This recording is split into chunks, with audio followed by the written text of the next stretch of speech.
Fala pessoal, sejam todos bem-vindos a mais um Avin Hour. Estamos de volta aqui, eu sou o Matheus Denardim, estou aqui com o Rafael Dói. E antes de introduzir o convidado de hoje, eu queria agradecer aí a todo mundo que está assistindo, compartilhando, curtindo nossos vídeos, tá? Vocês encorajam muito o nosso trabalho, tem sido muito legal por estar podendo trazer quinzenalmente o Avin Hour aqui para vocês. E hoje nós trouxemos aqui uma prata da casa, o sócio fundador da Aquavero. E para vocês que não sabem alguns números da Aquavero aqui, eu vou falar, nós temos mais de 5 bilhões sob custódia. Estamos em mais de 23 localidades ali, filiais espalhadas pelo Brasil e mais de 10 mil clientes ativos. E tudo isso começou com ele, Eduardo Siqueira, sócio fundador. Prazer de ter aqui, Dudu. Prazer é meu, obrigado. Fala, Edu, tudo bem? Obrigado aí pela presença. Eu que agradeço. Emagreceu, hein? Se cuidar um pouco também, né? O mercado judia, mas a gente tem que se cuidar. Exatamente. Tem que manter, né? Dudu, prazer te ter aqui, cara. Eu queria, antes da gente começar a falar um pouco aqui da Aquavero, eu queria que você falasse pro pessoal de casa quem que é o Dudu, como é que começou a sua carreira no mercado de trabalho e também numa nova fase que você está vivendo. Eu fiquei sabendo um tempo atrás agora que você vai ser pai do menino, né? É isso aí. Legal, cara. Conta um pouco pra gente aí de você. Joia. Bom, eu sou natural de Presidente Prudente, eu morei lá até os 15 anos. No colégio eu já mudei para São Paulo. Uhum. Não é trivial, normalmente os adolescentes são mandados embora de casa para morar em São Paulo ali durante a faculdade ou cursinho, né? Também aconteceu comigo. Aconteceu também. E para você ainda foi mais longe, né? Então. Mas eu mudei para São Paulo e fiz Rio Branco no primeiro ano, no primeiro colegial já. Me formei no ano 2000 e não sabia ainda o que eu queria prestar, então vamos fazer administração. E eu entrei no INSPER, me formei ali em 2006. Ali eu não queria trabalhar em mercado financeiro. Eu já vi que era uma escola focada em mercado financeiro, mas eu era muito mais da turma do fundão do que da turma dos nerds ali. Sim. Né? Eu era amigo dos nerds também, mas não tinha jeito. Eu estudava com os caras, eles tiravam 10 e eu tirava 5. Né? Pelo menos eu conseguia passar de ano, mas não queria ingressar no mercado financeiro, achava que meu foco era mais para ciências humanas mesmo. E aí eu me apliquei para algumas vagas e acabei entrando numa consultoria de headhunter chamada Michael Page.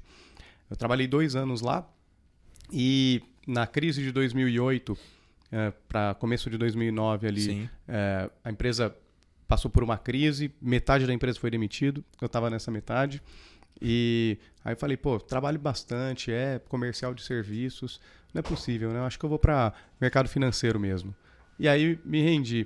E aí já estava tarde para entrar em mercado financeiro, né? Os bancos aceitavam estagiários e trainees. Eu não me encaixava em nenhuma dessas vagas mais. Sim. E então, qual que era a opção naquele momento para trabalhar em mercado financeiro? Agente autônomo. Eu prestei uma prova chamada Ancor, que até então eu não conhecia. E entrei na Investimentos por indicação de alguns amigos que trabalhavam lá da faculdade. E foi assim que começou a minha carreira de agente autônomo. Não sabia direito o que era, né? Eu lembro que tinha uma provinha que cite 5 ações listadas na bolsa. Eu citei Petro e Vale. Eu não sabia de mais nenhuma. Né? Assim, era zero conhecimento técnico mesmo. E só um adendo, só pra gente, o pessoal de casa saber, você passou no Ancor de primeira ou não? Que a gente teve... Passei de primeira. Passou de primeira. E na entrevista, o cara falou, olha, você não entende nada de mercado, você vai precisar estudar bastante. Eu falei, não, deixa a prova comigo. Né? Foi, pelo menos ali, demonstrei confiança. E aí eu peguei para estudar para a prova e consegui passar ali já de primeira. Eu sei que muita gente reprova, né? Mas na época era até um pouco mais de pressão, porque tinham 3 ou 4 provas por ano só. Então, se você reprovasse, tinha que esperar 3, 4 meses. Demorava 5 dias úteis para entregar o resultado. Não era esse resultado online que você já faz a prova hoje, não deu certo, já remarca de novo. Era outro nível ali, né? O meu já era outro esquema, tá? Eu sou de outra leva, tá, galera? O meu já saía resultado na hora, podia marcar no dia seguinte. Geração Nutella, né? E mesmo assim, eu vou só passei de terceira aqui, né? Mas vamos deixar quieto. No fim não mudou muita coisa, né? Mas aí eu entrei na Investimentos, era ali meados de 2009 e o papel não era muito diferente do assessor de hoje, né? Eu tinha que abrir conta e trazer recursos para os clientes investirem. A diferença é que a variedade de produtos que a gente tinha era mínima, né? Eu tinha só ações para oferecer. Então eu desenquadrava muito o perfil do cliente. O cliente está com dinheiro na poupança, O que eu tinha para oferecer para ele? Ações. O cliente tem aplicação em renda fixa, ações. Então isso conflitava bastante e restringia muito também o nicho de atuação que eu tinha, né? Mas eu gostava bastante de trabalhar o dinheiro das pessoas. Ali eu já me encontrei nessa função. E fiquei 2 anos lá e recebi um convite para trabalhar na área de expansão da XP. Até então, fiquei um pouquinho relutante porque eu já tinha entendido o conflito de interesses do agente autônomo com o cliente nessa questão de só oferecer renda variável, né? Mas era um projeto novo, importado lá da Charles Schwab, dos Estados Unidos, né? Que era o modelo de arquitetura aberta. Hoje isso é super comum, mas foi bem no início dessa transição que eu tive a oportunidade de trabalhar lá na XP. E ali, no primeiro dia que eu já entrei sabendo que o meu futuro era abrir um escritório. Então ali falei, agora eu me encontrei. Mas eu estou na área de expansão, deixa eu ver se realmente funciona. Vou falar com alguns gerentes de banco e private bankers. Aí, basicamente, eu era um headhunter de agentes autônomos, né? Então eu entrava lá no LinkedIn, saía falando com todo mundo que eu pudesse, adicionando gerentes de banco, private bankers, e entreguei, depois de 1 ano, um relatório para a diretoria. Falei, tá aqui, falei com 1.000 pessoas e o que eu identifiquei é que ou a pessoa não tem perfil empreendedor ou não está no momento de empreender. Sei lá, estou com custo fixo alto, estou com um filho recém-nascido, tenho dinheiro na mesa, um custo de oportunidade alto, né? Sim. E então eu vi que faltava ainda encaixar esses 2 momentos. E aí bateu ali o clique que eu falei, peraí, eu tenho perfil e estou no meu momento, né? Tenho custo de vida baixo, estou com numa idade boa, estava com quase 30 anos. Falei, vou montar. Eu montei um business plan, apresentei para a diretoria, junto com a minha carta de demissão. Foi a primeira vez que eu pedi uma demissão na vida. Até o meu time toda vez tira sarro de mim, porque todas as reuniões eu levo essa história para todos os nossos novos clientes e prospects. Eu conto bastante essa sua transição. Eu só quis te interromper porque, poxa, você sempre falou para mim que há males que vêm para o bem, né? Todas as minhas empreitadas que deram errado me trouxeram até aqui. E você tá naquela leva dos 50% dos demitidos, fez esse caminho ser trilhado, e acho que a gente vai chegar no ponto que eu queria saber, então, que aí que surge então a ideia e a constituição ou a fundação da Aqua. Sim, de fato? Quando eu comecei a carreira como agente autônomo, já existiam alguns escritórios de agentes autônomos. Mas eram escritórios de 3, 4 operadores de mesa que se juntavam numa sala comercial e só rachavam os custos do aluguel. Cada um atendia os próprios clientes. Então era uma cooperativa ali, um coworking, né? Aquilo não me interessava. Mas quando eu vi que dava para a gente ter um escritório, e eu via muito o layout de um escritório de advocacia, né? Onde começa um advogado, traz os clientes dele, depois começa a contratar outros advogados. Eu me identifiquei muito com esse perfil. E aí falei, acho que vai ser um caminho.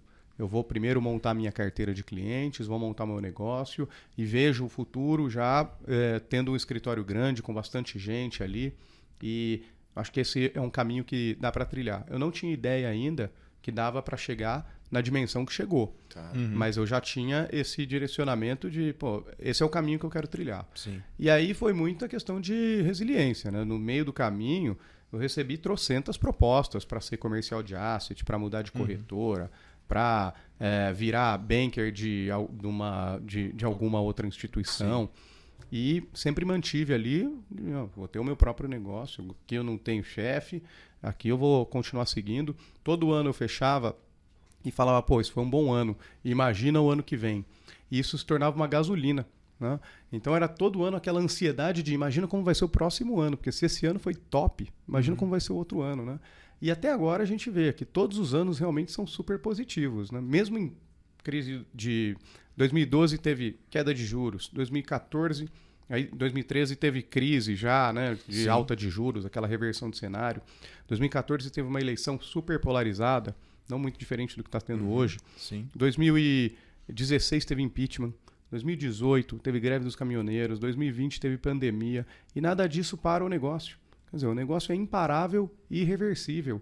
E o melhor, ele independe de macroeconomia, independe de política. Então, a gente está de fato no negócio certo, né? Com certeza. Pô, você falou de pandemia, eu falo sempre que a pandemia, infelizmente, a gente teve um ano muito duro em 2020, mas foi o ano que a gente ficou mais próximo dos nossos clientes, né? Então a gente, poxa, conseguiu de fato crescer bastante e estreitar. Agora tem uma curiosidade, por que do nome Aqua, hein, Dudu? Esse daí é a sessão bullying, Esse né? não podia passar sem te perguntar. Eu, no colégio, teve um torneio de natação que o meu irmão ganhou, o torneio, e daí falaram, pô, o cara nada igual o Aquaman. E aí virou a família Aqua, né? Porque daí tinha mais 2 irmãos dele ainda, aí ele era o Aquaman, aí de bullying virava o Aquaboy e o Aquababy. Só que como ele se formou depois antes de eu chegar, então aí a abreviação era Aqua. Então virou Aqua mesmo, no clube me chamam de Aqua ainda, né? Porque alguém do clube conheceu alguém do colégio, e daí o apelido pegou, que já tinha um Dudu lá da natação, então acabou pegando o apelido. E aí na hora de montar a empresa, você tem todo o business plan, a única coisa que você não pensa é o nome da empresa, né? Eu falei, cara, como vai chamar essa empresa, né? Fiquei pensando em vários nomes, falei, quer saber? Eu vou pôr Aqua aqui. Sou eu mesmo. Sou eu, é minha, faço o que eu quiser, né? Posso chamar igual meu filho agora, eu que escolho. Quer dizer, não sou eu que escolho, a minha Cuidado que você vai falar aqui, Dudu. Mas seria como se fosse, né? Então, foi esse a origem do nome Aqua. Show de bola. E Dudu, assim, passado 10 anos ali da fundação da Aqua, vamos pra frente um pouco ali, 2020. Num ano, como você mesmo falou ali, muito duro, né? Teve toda aquela movimentação que foi a fusão com a Vero, né? Como é que você idealizou isso? Como é que vocês pensaram nisso? Eu sou do lado da Vero, lembro um pouco disso sendo ventilado, conversado lá, tudo, não tinha muita ideia do que ia acontecer. E, bom, final do ano ali, 2020, teve essa fusão aí. Como é que foi? A gente, em 2020... tiveram algumas fusões de mercado ali, né? Já começou o movimento de consolidações de escritório.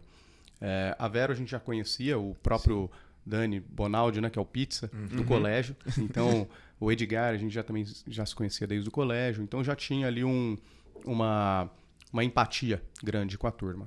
O Akira a gente foi conhecer depois, mas já estava todo mundo ali com a mesma cabeça e visão de longo prazo. A Vero, embora seja um escritório que era menor, era mais novo. Sim. E tinha um posicionamento de atendimento a clientes com perfil private, alta renda. E a Aqua, por sua vez, era uma empresa mais focada em alta renda varejo, no Corp e em renda variável. Então existia uma complementaridade muito grande. Pô, legal, tem complementaridade de negócios, a cabeça de longo prazo de todos os sócios está alinhada.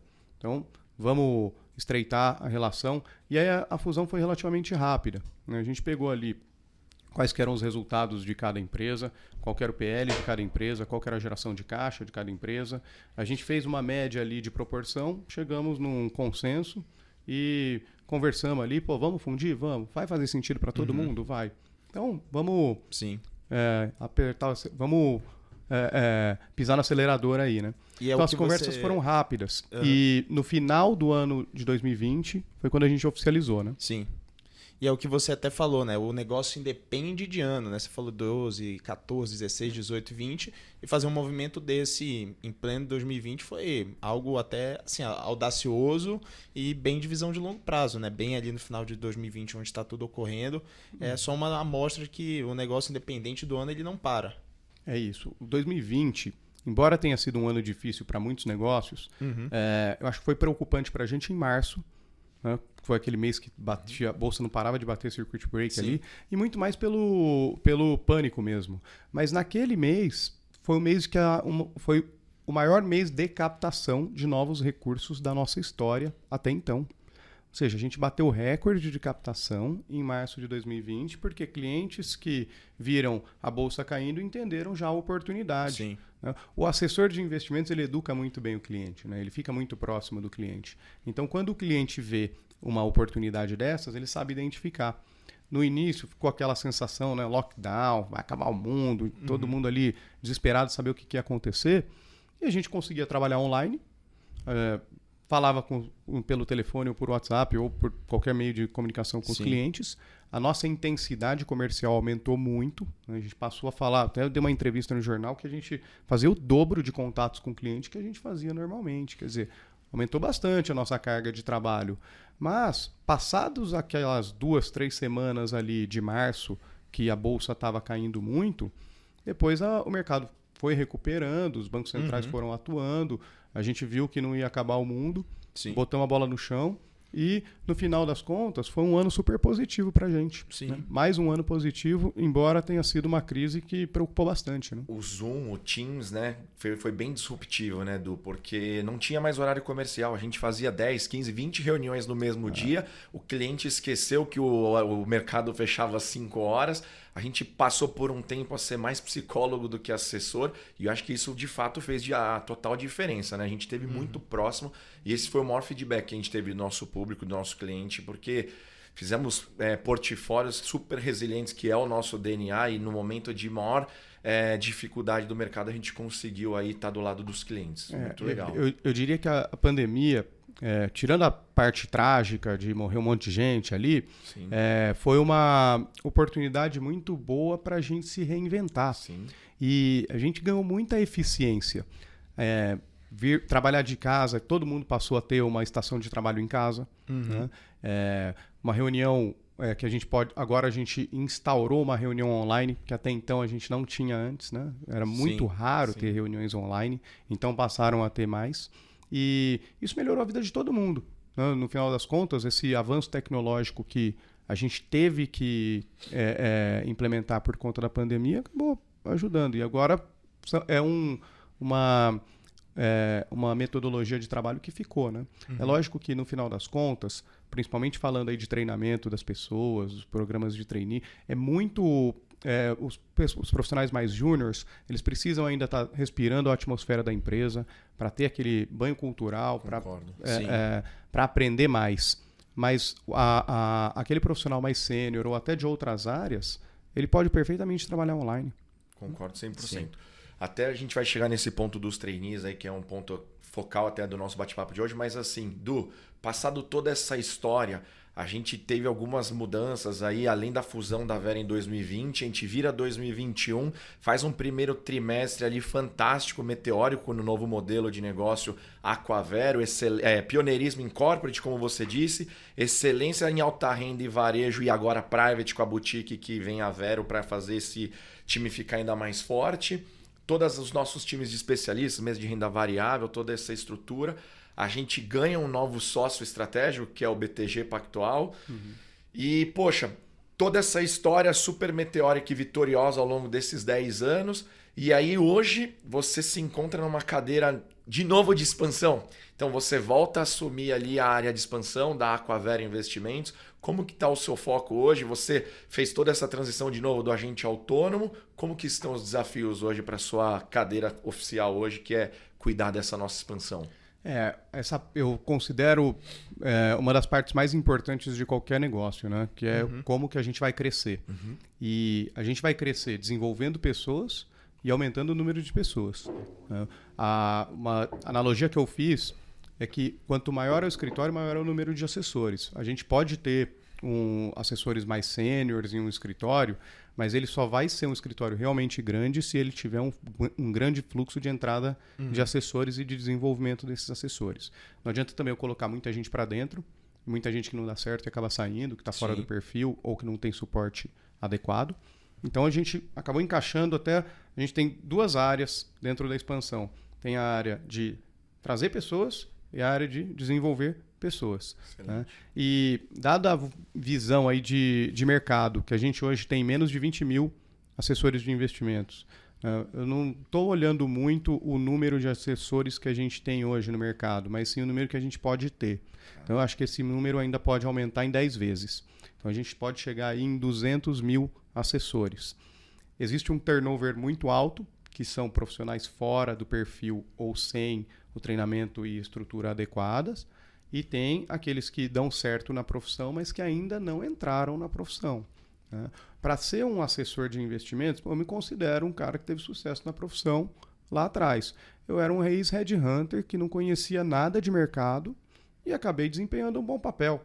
Então, peraí, será que não faz sentido a gente trazer esse tipo de profissional para o mercado, se é um mercado tão carente de bons profissionais ainda.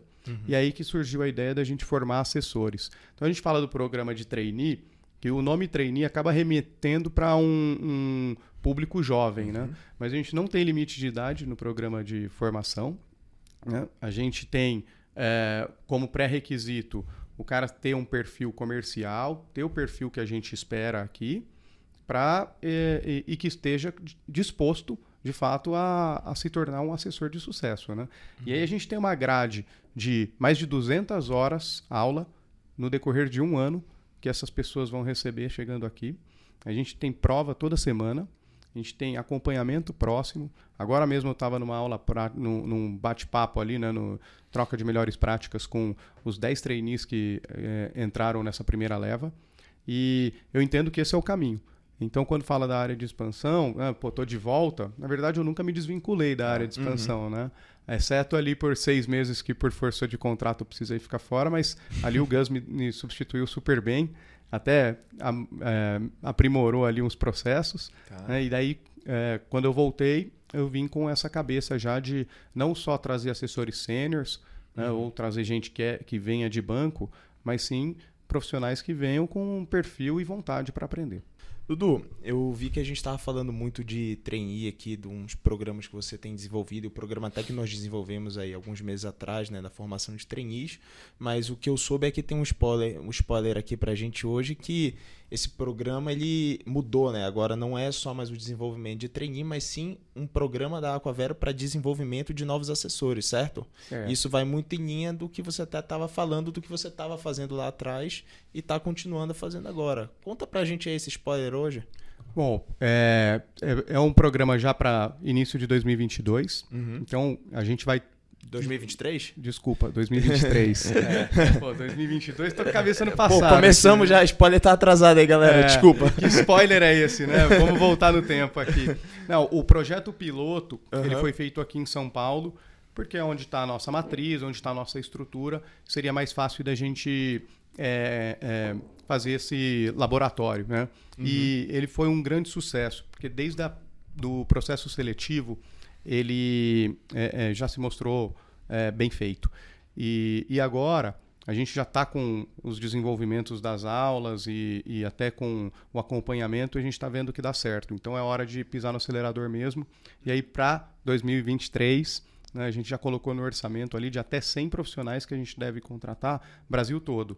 Então dentro das 23 cidades que a gente atua, a gente vai fazer primeiro um treinamento com os líderes de cada um desses escritórios, para que esses líderes saibam como gerir pessoas em transição de carreira e garantir que a gente tenha uma estrutura uniforme no Brasil todo. Então, para quem tiver interesse em virar um assessor de investimentos em qualquer cidade do Brasil, ou pelo menos nas cidades que a gente atua, essa é uma boa hora para se inscrever no programa e eu não tenho dúvidas que vai ser transformador. A probabilidade de sucesso de um profissional que entra no programa de formação nosso é infinitamente maior do que uma pessoa que vai entrar ali desbravando o mercado sem know-how, sem estrutura e sem treinamento. Legal, cara. E uma coisa que eu ia até te perguntar, a gente falou de 100 novos assessores ali ao longo do dia 2023, nas 23 filiais que nós temos também, e tem planos aí, nós estamos com planos de desenvolver esse programa em novas filiais que estão procurando abrir. Me dá um panorama geral aí pra gente do que você está pensando em termos de novas filiais aí também ao longo do Brasil. A nossa estratégia de expansão, ela se resume em capitais e interior de São Paulo. Claro que deve ter outras cidades que não sejam capital ou interior de São Paulo que a gente possa ter no radar por oportunidades de mercado, né? Sei lá, Minas Gerais ou até Paraná. Agora, a gente vai ter manter essa estratégia. Né? E a gente está até com um pouquinho menos de pressa para montar operações, porque a gente está com uma curadoria muito forte de pessoas. Vem muita gente nos procurar querendo sair de escritório ou de outro, querer mudar de plataforma, mas se a gente não entender que essa pessoa tem a nossa cultura, o nosso perfil e, principal, a nossa visão de longo prazo, não faz sentido. Né? Uma pessoa que vai chegar aqui já, de alguma forma, não vai ficar conosco. Então a gente pensa mesmo em trazer pessoas boas de mercado que queiram ter essa cabeça de sonhar grande. eu quero ter um negócio gigante aqui na minha praça. Eu não pretendo abrir vários escritórios em cada cidade, porque daí vai ter aquela competição que a gente vê no mercado que às vezes até vira um canibalismo. Sim. Então eu prefiro focar em uma única cidade, uma única operação por cidade, e essa operação da Aquavero ser aquela operação gigantesca. A gente vê que tem muitas pessoas que já entenderam isso e que falam, pô, eu quero ser essa figura aqui na cidade. E aí essa pessoa tem que passar por um treinamento e por um desenvolvimento para ela poder exercer esse papel. Não adianta o cara chegar novo na profissão e já quer montar o negócio, põe o carro na frente dos bois ali e acaba não conseguindo nem desempenhar um bom papel individualmente e nem como líder. Então a gente está tomando bastante cuidado para não queimar cartucho nas praças, queimar energia, né? E focar nas pessoas que a gente já vê que são pessoas que estão prontas para esse desafio. Legal, isso é show. Qualidade acima de quantidade, né, Dudu? Isso é o mais importante. Pois só que é difícil falar em qualidade quando a gente fala em trazer 100 assessores em formação de carreira, trazer outros 100 assessores que tenham um perfil já mais sênior, que venham de bancos ou de outras operações, e falar em qualidade, sendo que a gente pensa em dobrar o nosso time comercial.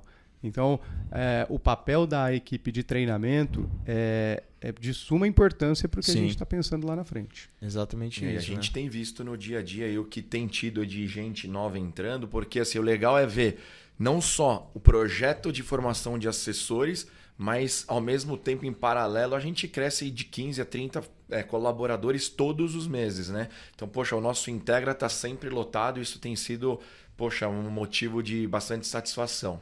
Só trazendo 2 pontos, você falou para quem tiver interesse se inscrever, nós vamos deixar para vocês o nosso link aqui para quem quiser se inscrever nesse programa de formação de assessores. Fiquem super à vontade para se inscreverem. E você também, nosso público de audiência, que quiser ter o privilégio de falar com um de nossos assessores, vai ter o QR Code na nossa tela também, para que você tenha acesso a um de nossos assessores, o nosso atendimento aí de excelência. Dudu, você está falando de, enfim, formação de 100 assessores, sensacional. A gente cresce 15, 20, 30 colaboradores todo mês. Você falou que os agentes autônomos podem chegar em 200 mil. Como que você vê a nossa profissão? Como que você vê o agente autônomo do futuro? O que você vê para a nossa profissão do futuro? Acho que, pelo que você tem dito, é só o começo, a sementinha está sendo plantada. O que a gente vai colher lá na frente? Qual que é o futuro da nossa área? Cara, não precisa ser evidente e nem precisa ser assertivo num chute. É só olhar lá fora. Até agora, o Brasil tem respeitado muito fielmente o desenvolvimento do mercado americano. Então, a gente está ali uns 20, 30 anos atrasado em relação a eles na profissão de assessor. A profissão do Financial Advisor já é uma profissão que envolve todos os produtos. Então, todo americano praticamente tem um Financial Advisor, ou seja, tem um assessor de investimentos. E a gente vê já produtos bancários caindo agora para a gente também oferecer para os nossos clientes, e produtos que não necessariamente são esses produtos que a gente tem as metas dos bancos ali, mas sim aquilo que de fato é o interesse do cliente, né? E eu vejo que esse atendimento personalizado, ele só tende a crescer mesmo. A gente tem uma capacidade finita, humana, de atender esses clientes, mas é justamente por isso que a gente vai precisar de tantos assessores. E esse atendimento próximo é o que fideliza. Eu não conheço nenhum assessor, nenhum cliente assessorado que deixa de ser um cliente assessorado. Mas eu conheço muitos clientes ainda não assessorados. Então é por isso que a gente tem essa visão de que o mercado de assessores de investimento ainda tem muito a crescer. Não só em número de pessoas, mas também na gama de produtos para oferecer para os clientes. Perfeito. Show de bola. Isso é muito interessante lá, né? Você analisa ali financial advisors com 40 anos de profissão que começaram cuidando do avô, passaram a sucessão patrimonial para o pai, hoje estão cuidando da terceira geração, já fazendo todo o desenvolvimento para cuidar da próxima também, né? As empresas lá, as corretoras fazendo todo esse desempenho. Sim, isso já é bem comum lá, né? Então já está passando por gerações. Aqui, como é uma profissão que a gente pode dizer que tem 20 anos, Sim. se considerar desde aquele corretor de ações, né? Mas tem 10 anos se considerar aí que desde quando abriu-se a plataforma de investimentos. Então ainda está muito embrionário, a gente tem poucos casos de sucessão, mas eu já vejo acontecendo, né? Do cliente, principalmente o cliente perfil private, que quer passar fazer uma linha de sucessão ali para os filhos, e aí a gente vê aqui nas reuniões com os clientes isso acontecendo. Né? Eu acho que vai ser um caminho bem parecido com o caminho americano. Então, a minha crença não é muito num achismo, e sim num exemplo que a gente tem lá fora. Show de bola. E a gente fala muito, né, Dudu, só para fechar essa aresta aí, mas poxa, produto e plataforma, como você disse, cada vez mais vai ser commodity, vai ter todo mundo acesso a esse tipo de ferramenta, e quem vai fazer a diferença então de fato vai ser o assessor, não é? Que na ponta final vai identificar o perfil de fato de cada cliente, a necessidade eventual de uma liquidez e conseguir numa gama tão grande ou numa plataforma tão extensa, robusta e completa, oferecer aquilo que de fato faz sentido para o cliente. E ter essa estrutura que a Aquavero Investimentos tem por trás do assessor, porque às vezes o cliente também vê o ponto focal ali, o atendimento do dia a dia no assessor, mas por trás dele tem uma estrutura muito robusta aqui dentro da Aquavero que respalda todo esse atendimento, né, Edu? Isso é importante, a gente oferecer estrutura para os nossos assessores. Né? Quando eu fiz a comparação com o escritório de advocacia, a gente podia fazer, por exemplo, com um hospital. A gente vai conseguir atrair os melhores médicos se a gente tiver um hospital que tenha uma estrutura completa para atender os pacientes. Quem vai atender o paciente final é o médico. Então, quem é o cliente do hospital? É o médico. Né? Então, aqui não deixa de ser diferente. Então, a gente precisa ouvir qual que é a demanda dos assessores para eles atenderem melhor os clientes deles. E a gente prestar serviço para o assessor e o assessor ter as melhores ferramentas para atender os clientes. Fazendo ainda um complemento da questão anterior, a profissão de Financial Advisor é uma das 4 principais profissões dos Estados Unidos. Então, a gente, quando fala de como vai ser aqui no Brasil, há 5 anos atrás, a profissão do agente autônomo, né, do assessor de investimentos, era extremamente marginalizada.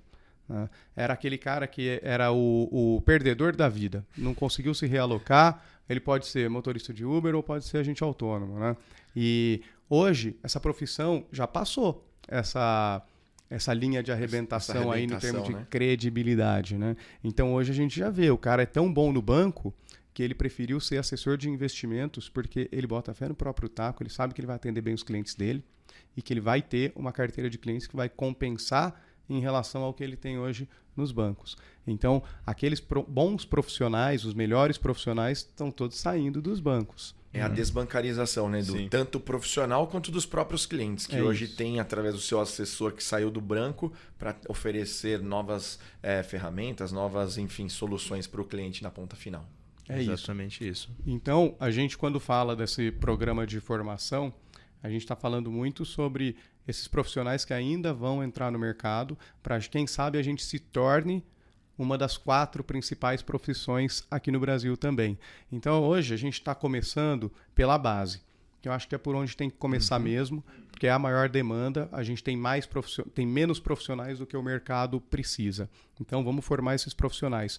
Mas o sonho nessa nova área de formação de assessores é transformar uma verdadeira universidade de assessores, onde a gente vai ter também os cursos de pós-graduação, ou seja, aqueles profissionais que já são bem-sucedidos, mas que precisam se reinventar, se reciclar para atender cada vez melhor os clientes, porque o mercado vai ficar mais competitivo. Se a gente olhar de 5, 10 anos para cá, o mercado já ficou muito mais competitivo. E a tendência é que fique mesmo. Né? A gente pegar mercados maduros, tem uma competição mais acirrada. Então a gente tem que continuar se reinventando para continuar se sobressaindo no mercado.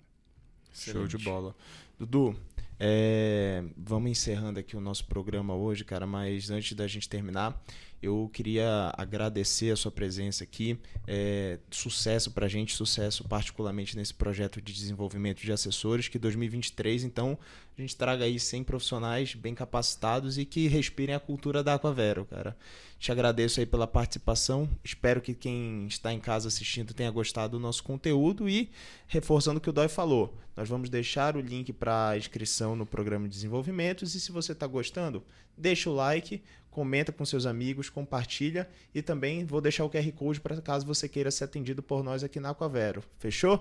Grande abraço aí para todo mundo em casa. Obrigado, Rafael. Obrigado, Dudu. Obrigado a você. Um grande abraço para todo mundo. Valeu, pessoal. Obrigado, Edu.